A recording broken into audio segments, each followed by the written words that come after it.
Hi, I'm Donna. I am a child of 4 siblings. I grew up with my dad in the Air Force, and so we traveled all over. When I was in 6th grade, my dad decided to retire from the Air Force, and so he did so in Texas.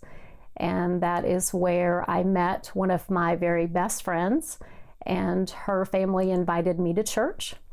And when I was 14 years old, I was saved and asked the Lord to come into my life. And it was a beautiful thing. And I remember just being so excited and wanted to tell everyone about it.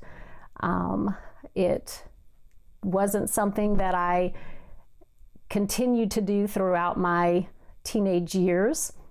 I, went to church, kind of was back and forth, read scriptures, tried to be a good person. It wasn't until I met my husband. We got married pretty quick. We met in May and we were married in August of 1988.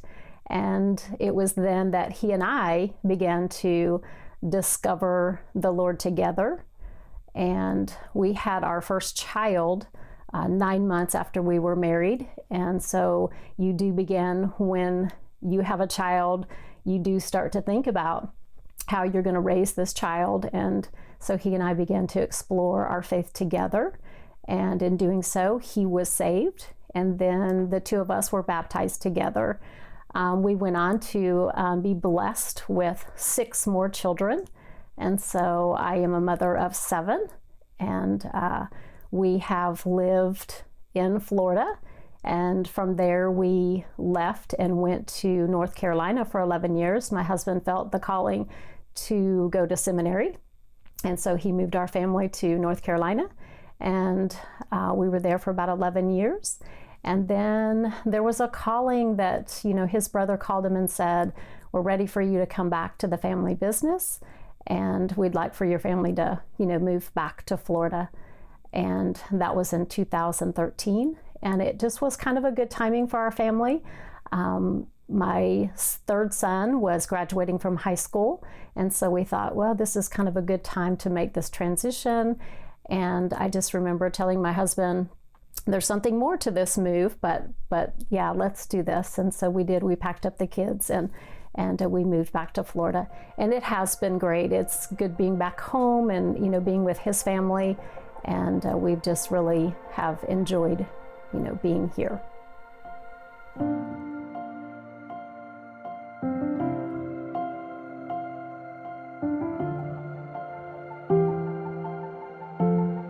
As I said earlier, my husband and I were blessed with 7 children, and they all have just different personalities and, have done different things in life. And our oldest left the house when he was 18 and went on to college. And our second daughter went on to college as well and pursued that.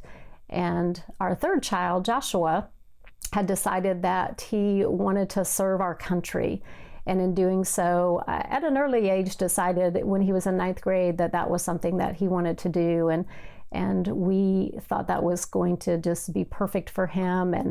And so when he became a senior in high school, he did signed early with the Marine Corps. And so that as soon as he graduated from high school, that he'd be able to join the force. And that's what Joshua did. He every Saturday morning would get up and go train with the Marines, and he was super excited. And right after graduation, Joshua did leave for boot camp, and I tell you, it was very difficult. But something I did for him before he left for boot camp was I had been praying for God to give me a word for him. And he was struggling with his faith at that time.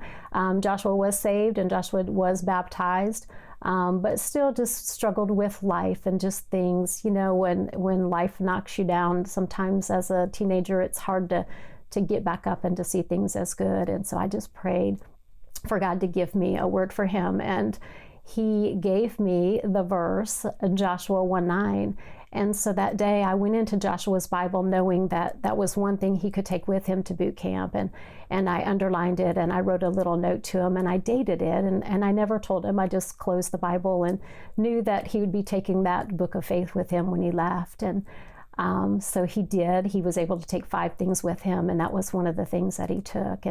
And I, knew that I had done that, but I didn't know how the Lord was going to use that. And he went on to boot camp. And one of his letters that he wrote home to me, and it just so happened to be dated August 13th, which was my husband's and I's anniversary. And it was our 25th wedding anniversary. And so in reading it, I got down and it said, "Hey, cool story, Mom." And he said, my rack mate and I have become really good friends. And we were at chapel on Sunday. And he asked me to look up the verse, Joshua 1:9, that his mom had written to him and asked him to look it up. And he had one of those little New Testament Bibles, so he wasn't able to. So he went to Josh and said, "Hey, my mom wants me to look this verse up. Can you look it up for me?" So Joshua opens up his Bible, and he saw where I had underlined it and written his note and had dated it months ago. And he just thought that was very interesting. And obviously we did as well. And I just never knew how God was going to use that. But it really was like confirming for me that, God was with him and at boot camp and was, doing great things in his life. And so for graduation, I decided to get the boys matching dog tags with that verse on there, and for a graduation gift. And so super excited when we went down to graduation, and to be able to give those to the boys. And, just really didn't think much more than that, these boys were gonna go separate ways in the Marine Corps, but they would always have each other to remember the Joshua 1:9 Bible verse. And so Joshua came home from boot camp. A few weeks later, he had to go to infantry training, which was in Camp Geiger. And so he went off to do that. We actually got to see Joshua at Thanksgiving that year. They gave him some time off to come home. And at that time, he told me that he had accepted a responsibility to train with the Recon Marines in California. And that was, another thing for Mom to have to think about, that he was ready to train with the best of the best. And it was something that he'd always wanted to do. So, of course, my heart was super happy for him that he'd been chosen to do that. He came home at Christmas time as well. And it was right after that Joshua, I knew he was going to be leaving to go out to California, which for me, it was like another country, because you can't just quickly get to California. So I just was, praying over him and just praying over, the situation. And Joshua did leave for California on January the 9th and flew out there from Camp Geiger. So we weren't able to see him, prior to leaving. And we, that weekend we talked lots and lots, once he got out there, because he had his phone and we were able to talk. And on that Sunday, he and I were talking, and he said, "Mom, next week is my golden birthday." And I said, "Well, what's that?" And he said, "The golden birthday is when you turn your, age the day of your birthday." So he was turning 19 on the 19th. And so I was like, "Oh, okay, that's exciting." And he said, "Mom, it's supposed to be the best year of your life." And so I was like, God is good. He's out there just where he had always wanted to be. And I just knew that this is going to be awesome. This is going to be, just a great thing. And I talked to him on the January the 12th. And talked to him pretty late into the evening. And he said, "Mom, I need to go to bed because I got to start training in the morning." And I said, "I get it. That's awesome." And so I prayed over him that night and said, "God, please just let him be strong and courageous in your strength, not his own." Just, many times that day, I just, was thinking about what he would be doing out there. And I knew the training course because I had looked it up. Of course, as a mom, I had to know everything that he was doing. And so I had looked up all the things that he'd be doing that day. And so each time during the day, I was like, okay, he's probably here training. So praying over that. And I knew that night, I kept waiting for a phone call, and there just wasn't the phone call. And I thought, wow, okay. My husband said, "Donna, maybe they, asked them not to use their phones during this week. Maybe this week was going to be hard training, so, just really try not to be on your phones. And so I said, okay. But I sent lots of text messages saying, I hope everything's okay. Please just let me know that you've had a good day. I'm just anxious to hear about your day, and didn't hear anything. Tuesday morning, I got up to go to work, and I said to my husband, I never heard from him. And he said, Donna, you have to stop worrying. It's okay. They might have taken his phones from them. This is intense training that he's doing. And I said, okay, I'll just, you have to trust. Went to work that day, and my heart was just really, really heavy. And I even remember picking up my youngest son at the time from school, and his teacher said, are you okay? And I said, my heart's just been really, really heavy today, and I'm not sure what's going on. So I said, I just feel that heaviness. And so I went on to work on that morning, and my husband ended up calling me. I wasn't at work probably 2 hours, and my husband called me and said, Donna, I'm coming to get you. And I said, what's going on? And he said, I'm not sure. The Marines are going to meet us at our house. And I just said, it can't be good. And I knew, because I hadn't talked to my son, that, but as a mom, you're hoping maybe he got in trouble. Maybe he did something, we can work through this. Well, maybe, sometimes, kids do something dumb. And I thought maybe he did. I guess in my heart, I was kind of hoping that was going to be the case. But we went to the house, and it felt like an eternity. My husband and I were just pacing, and when I worry, I clean. So I'm just cleaning the entire house, just hoping, just waiting for them to get there. It was probably about 2:30 when they finally showed up at the house. And, when they come walking up that drive, there's just nothing to describe that feeling. And they, come in the door, and they just tell you right away. They said, we're sorry to tell you, your son is dead. He didn't make it through the training yesterday. And I just said, Lord, what?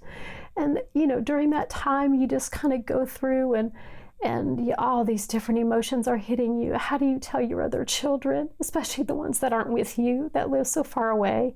How do you tell your mom? How do you tell people who aren't with you? You have to make that awful phone call. And I just remember looking at my husband and saying, in that moment, the devil's not going to get any of this. As the anger started to rise up and all the questions started to rise up, I said, the devil's not getting a minute of this. I don't know how we're going to get through this, but I know the devil's not going to get any of this. And in that moment, we just, he and I just held on to each other, and just, we had to tell the kids as they came home from school, and, as the Marines are sitting there, and, it's such a tough thing to have to do, to tell them that their sibling didn't make it. And we don't really have answers at this point. We didn't know exactly what had happened, other than he was in the pool and there was a training accident and they weren't able to save him. And so we, the phone starts ringing and people start hearing, and Brian, I ended up calling Brian, who was his rack mate at Paris Island, and calling his mom, and just because I knew the news was going to spread fast, and I wanted Brian to know from us what had happened. So I called Carmen and said, can you get this message to Brian? And she said, he's here. And I said, I need to talk to him. And so I let him know that Joshua had passed away. And in that moment, he just said, I'm never taking this dog tag off. This dog tag is going to be something that is with me forever. And so as my husband and I were thinking about the funerals, and we knew we were going to go back to North Carolina, where Joshua had grown up, and do a funeral there. He was on the baseball team, so we knew we had to go back up there and do a service as well. I just said, we have to have something for these kids, to hold on to, and kids like, to have something. And it was like God just birthed this idea of the Joshua 1-9 dog tags. And so in that moment, I said, I'm going to call the company that I ordered those first 2 dog tags to. And when I did that, I expected to be calling a corporation, something like that. And that wasn't what happened. It was a one-man show. And I called Jason. He answered the phone. And I just said, I ordered these 2 dog tags from you. And now my son has passed away. And he was so gracious to listen to my story through all the tears. And I said, and I would like to order some of these. And he said, ma'am, I'll do this for you at cost. And that was on Wednesday. On Friday, I had 500 dog tags on my doorstep by noon, as the funeral was, going to be coming up. So we had to get prepared.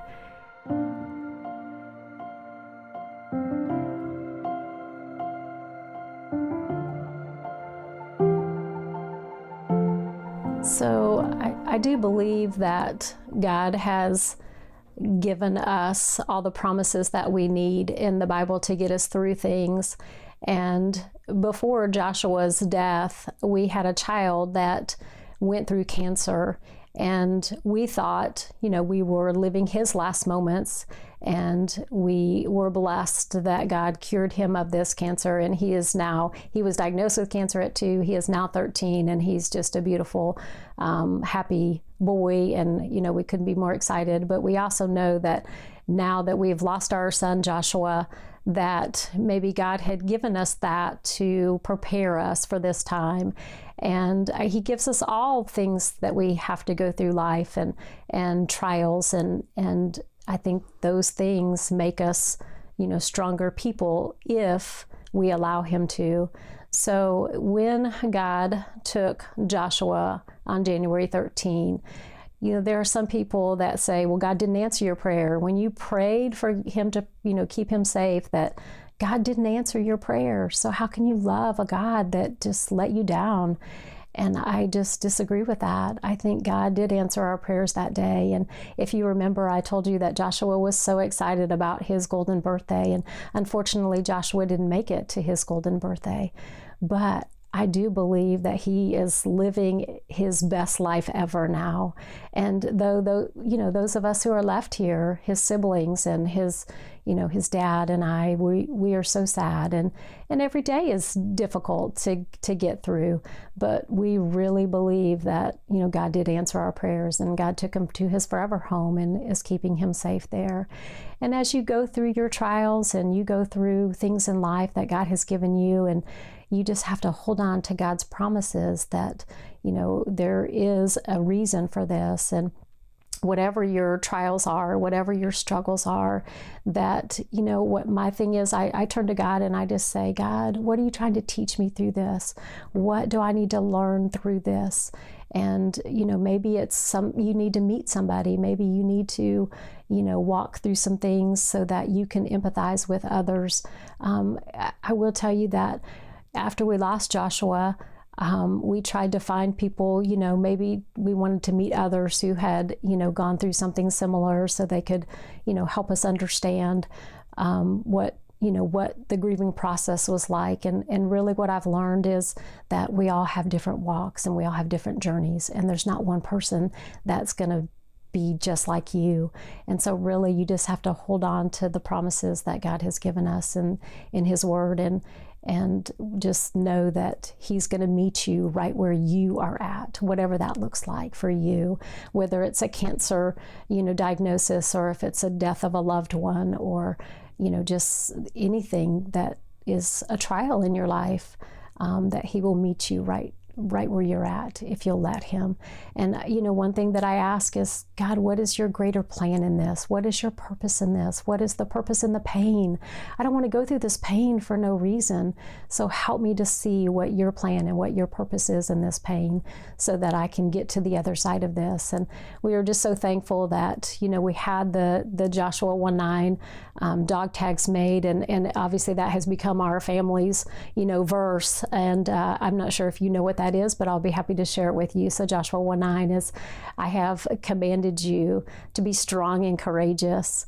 Do not be afraid. Do not be discouraged, for I'm with you wherever you go.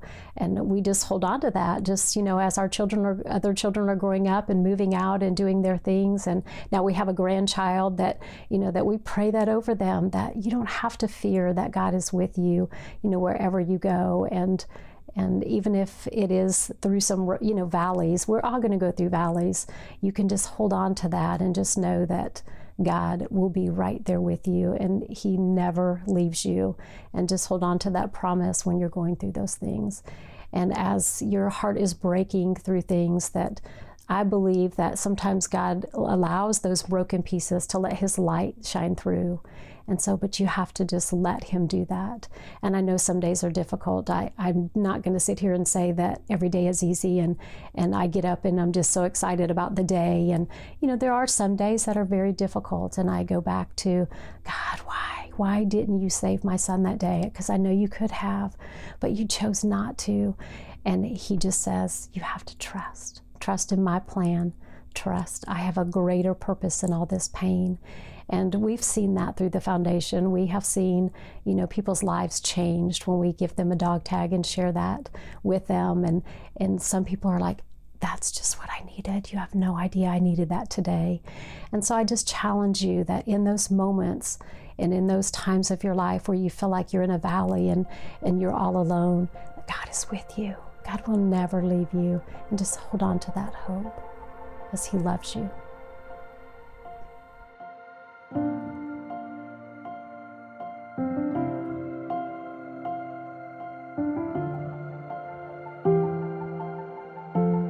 Hey, I just wanted to share with you something. I was never able to finish my college degree because I had to take public speaking for my business degree, and I just never could do the class. I signed up for it 4 times throughout my college, and every time I got to the class and they would talk about, okay, you're going to have to get up and give this many presentations, and I couldn't do it. Every time I just said, I can't do this, and I dropped the class. But as I sit here today, I know that I could never do this for me, but I told the Lord, if this is something that I can do for you, I'll do it. And so I was able to do this because he gave me his strength and his courage to sit here today to do this.